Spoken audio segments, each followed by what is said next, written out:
yang ito yang po Korte Suprema dahil kaya po abogado ang rin mga kabungko kita ari na kasi pinanawan or napakita talaga ni ito kliyente na mga kabungko kita bigyan nga po Korte Suprema client should not suffer dahil kaya po negligence yung abogado na kita pag-isa po ng abogado alam hindi bakuna yung mga po niya to ni Castro siya po mapasama kaya of course mapagsalita tayo tayo po pangyapay yung sunod lang po sila ang Presidente Duterte nang una po direct President Minimis arrest mga sabong po so aming rin ito yan po or adanan ako niya kayo na attorney good afternoon live tayo si Bongurado pagsulang itirating programa tayo during next session. Yes ma'am, good afternoon. Ken kastamit ten dagiti naayat nga dungdungig kadeto yung nalatak na programa yo.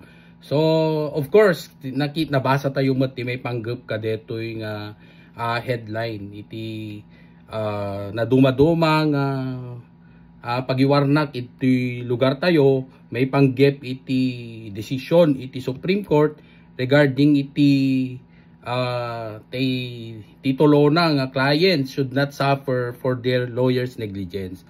So timot position tay kadetoy tay ko nakaroon ma'am as I told you earlier it is not only pertaining yung ating binabanggit na negligence. So not all lawyers are also committing these kinds of negligence in their respective profession. So and of course hindi rin 100% na yung ating profession ay kailanman walang miyembro na mag-commit ng any form of negligence.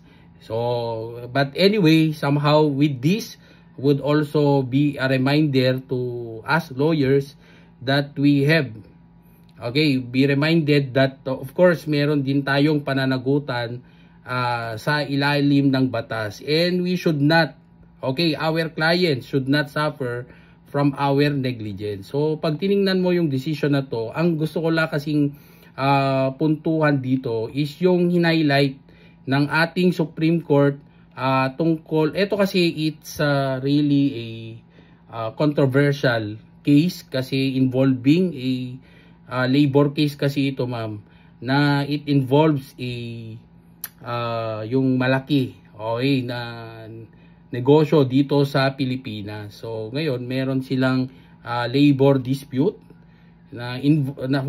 wherein ang involved dito ay yung mga tinatawag nating minimum wage earners na empleyado ng sikat na negosyo na to.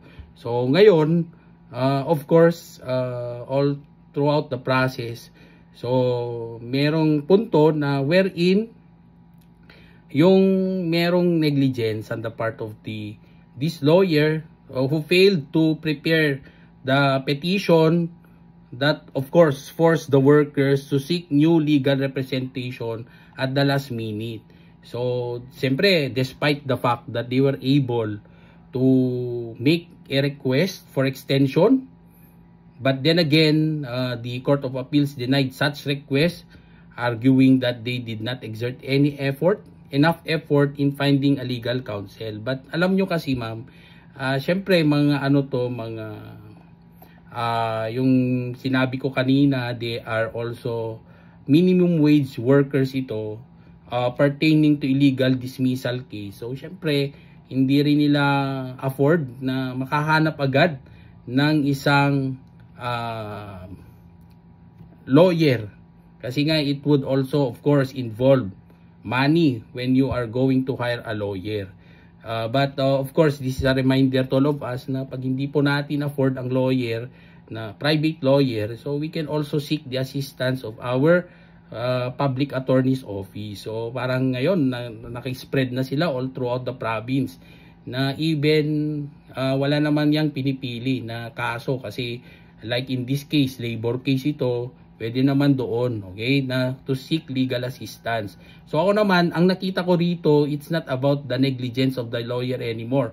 Kasi gaya nga ng nabanggit ko kanina, across professions, meron pa ring mga lawyers, there are members of a particular profession like sa lawyer, sa amin na lawyer, meron pa ring mga negligent, and of course in other professions as well, meron din to, hindi siya bago.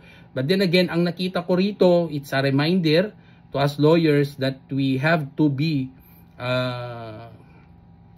na yung ating mga kliyente should not suffer of any of our negligence. So yun naman lang ang gustong in-emphasize ng ating ng ating Supreme Court, na okay, so merong negligent ng lawyer mo, but then again, that would not also a ground for the Supreme Court not to grant your request. Okay, or the what we call miscarriage of justice. So wala naman pong ganon. So pag nagbasa mo yung buong decision na to, gusto lang iparating ng ating Supreme Court that despite the fact na itong mga petitioners are actually minimum wage workers against yung binabangga nilang malaking negosyo. So sabi ng Supreme Court sa kanyang decision, so at this point, yung gusto nila dito ay to achieve justice. Kaya gusto rin nating linawin na hindi lagi ang usapan tungkol sa batas ay tungkol sa kapangyarihan ng mga tao na meron silang kakayanan. Okay. So in this case, sabi ng court, okay, the adage that those who have less in life should have more in law is not an empty platitude, especially when there is a grave possibility that the less privileged, so dito, less privileged na binabanggit is ang ating mga minimum wage earners na nag-file ng case, having relied in good faith on the assurances of a lawyer, were abruptly abandoned and were deprived of their right to due process. So yan ang nakita ng korte. Kaya sabi ng korte, okay, procedural lapses. Dahil nga yung dating lawyer was not able to respond, okay, immediately doon sa kanyang supposed to be actions to be taken in court. But then again, okay, so lapses yan, but that does not also frustrate the promotion of justice. Kaya didinggin pa rin namin yan, sabi ng Supreme Court. Kasi nga, sabi nga dito sa decision that the court, okay, has the power to exercise its judicial discretion in relaxing the rules of procedure and prevent the miscarriage of justice. So napakaganda ng pagkakasabi ng Supreme Court dito na hindi talaga dahilan yung ating circumstances in life that would deprive us in achieving justice. So kahit na yung ating lawyer would be negligent or would not be performing well his job. Okay, so sa punto na to, sabi ng Supreme Court, will not also, and of course, kung meron kasing lapse or lapses on the part of the lawyer, so meron na tayong problema doon sa procedural aspect. Kasi non-timely filing of the appropriate appeal, for example, would of course result to not to your favor. Okay, kasi siyempre, ano yan lapses, so meaning it would favor the other party. But then again, sabi nga ng court dito, hindi yon dahilan. Okay, na kung nakikita mo naman kasi doon sa totality of the case. So dito naman sa punto na to, talaga naman yung ating mga minimum wage earners tried their best to locate for someone to represent them in the absence of that negligent lawyer. Attorney, but kung bayan lang, masapol, nga damad namin, na no, like, for example, no, repikat case, kita, syempre, digitay pada, nga marigrigan, minimum wage earner lang, agad damad, digitay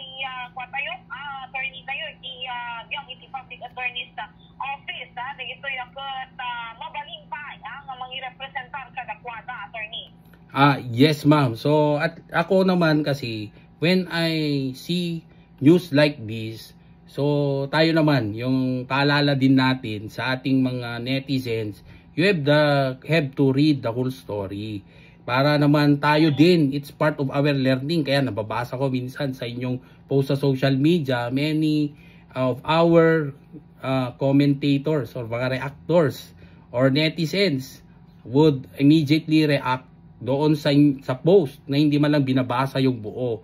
So dito, yes, so it is very, I am also saddened, and they are also very reliant to people na hindi naman sila on a proper in authority to give us information like you sa media. So of course, we are not perfect. I am telling, lagi kong inuulit yan na we are not perfect. And of course, in every profession, there would still be negligence. That is, of course, we cannot control. Kasi hindi naman natin alam lahat ng iniisip ng bawat kasama natin. So in this case, yung dito sa kaso na to, syempre negligent lawyer. So syempre mananagot siya rito. Of course, but then again, ang in-emphasize ng ating Supreme Court, it is not the client who would suffer the lawyer's negligence. Yun ang punto. So at the end of the day, ang gusto lang iparating ng korte, despite the fact, the presence of procedural lapse on the part of the petitioner because of lawyer's negligence, would not also mean they will be deprived of justice. Yun naman yung punto. Okay, so pinakinggan pa rin yan ng Supreme Court yung kanilang hinaing sa korte. Okay, so yun naman ang nakita ko rito na other side of the story. Hindi lang yung, although across profession, regardless of whatever profession, kung may nagkamali naman dyan, syempre mananagot. Pero dito kasi, syempre, we know for a fact na pagdating po sa batas, kung merong procedural lapse na ginawa ng isang partido na is already a manifestation of disobedience to the court, would tantamount to possible dismissal of the case. Pero dito sa punto na to, sabi ng korte, nakita niya, okay, wala nang ginawa yung mga petitioners, which are the minimum wage earners. They did not sleep on their rights, but rather they pursue it. They look for another lawyer. Only that the fact that they were not able to make with the deadline, but then again, sabi pa rin ng korte na that should not be a ground, okay, for the court not to acknowledge their stand. So yun naman yung gusto iparating ng court. So at the end of the day, attorney, malaki itrepen topikuta may kumano na do pa siya oras ka nung maminsan attorney at doktor so attorney may pangyayari ikaw talaga nagbalin yung panakarestar at yung po President Presidente Rodrigo Duterte, which is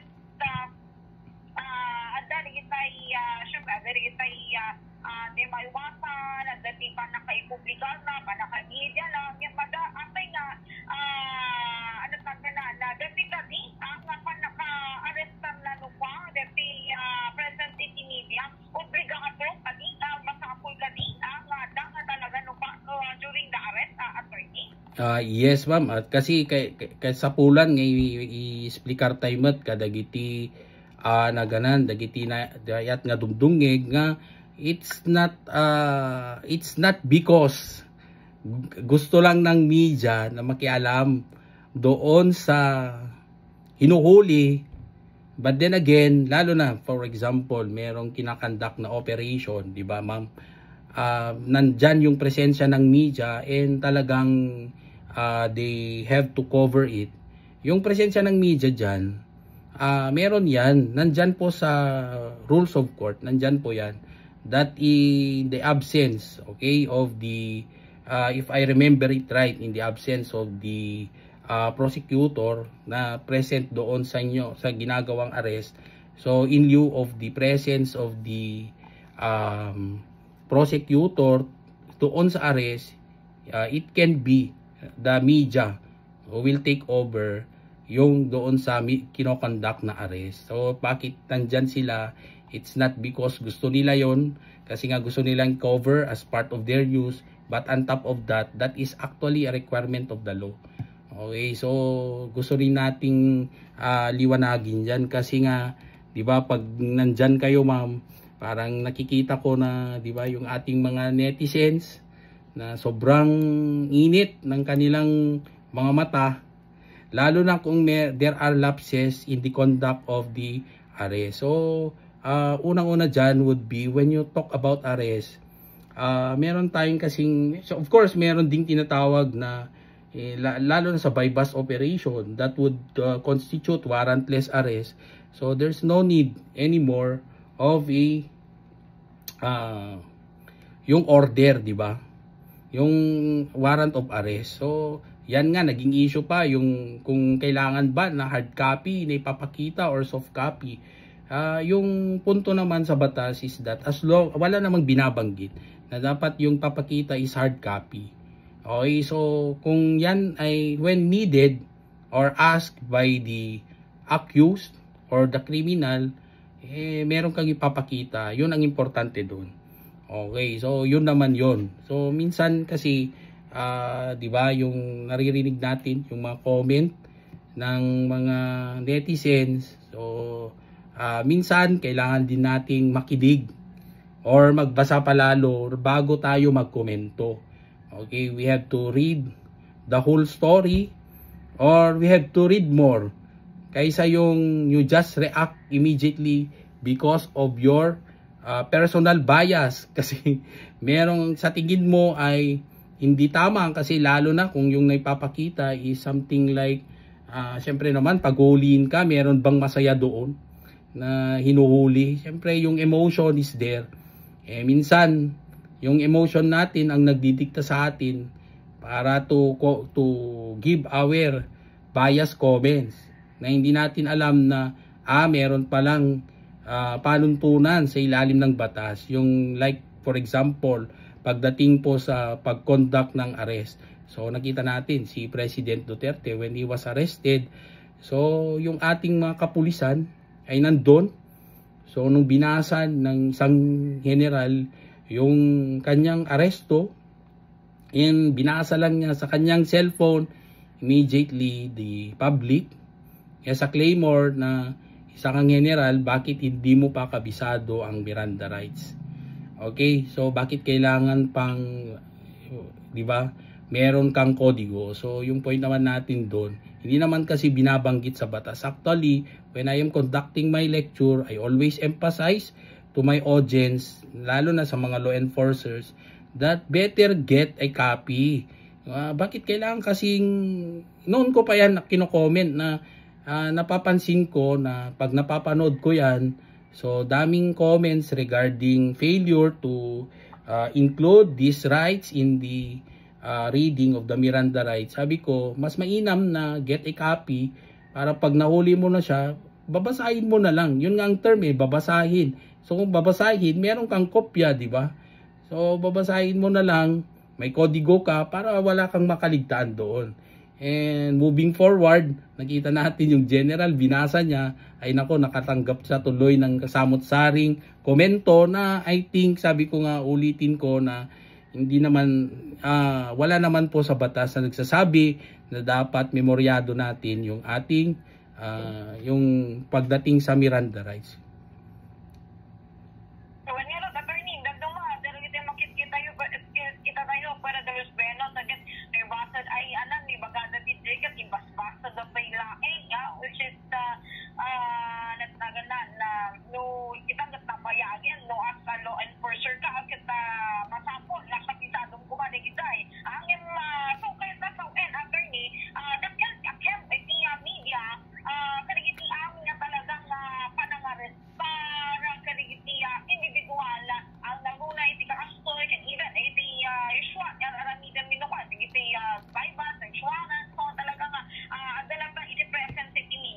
attorney. Okay, so more than the what you want to cover or to have it covered for a news article, more than that, it's actually a requirement of the law.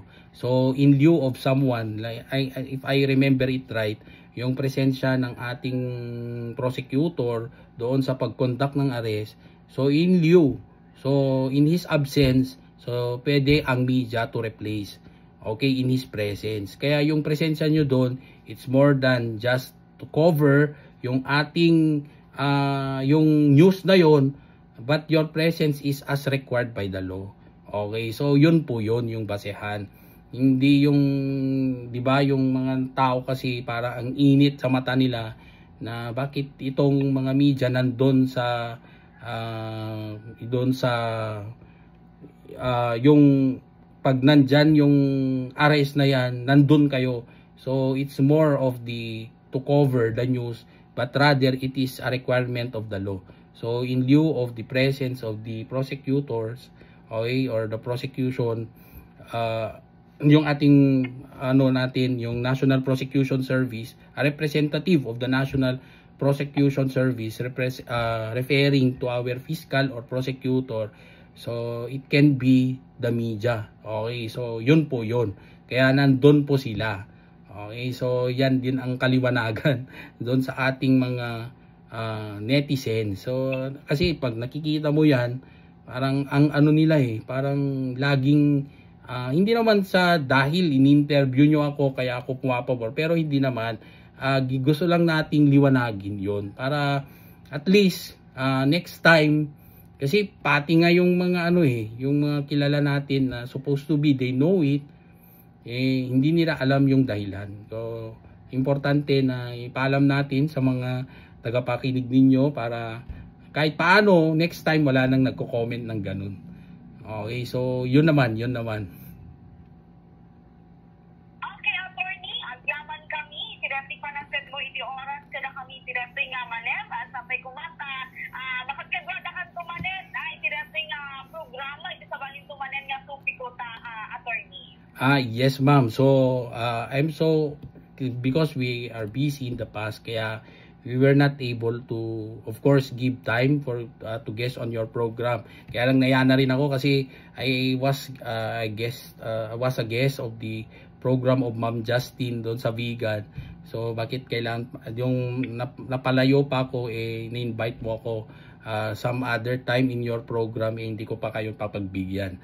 So kaya tinext ko po kayo para at least mapagbigyan ko naman yung ating mga tagapakinig na dito sa Ilocos Norte.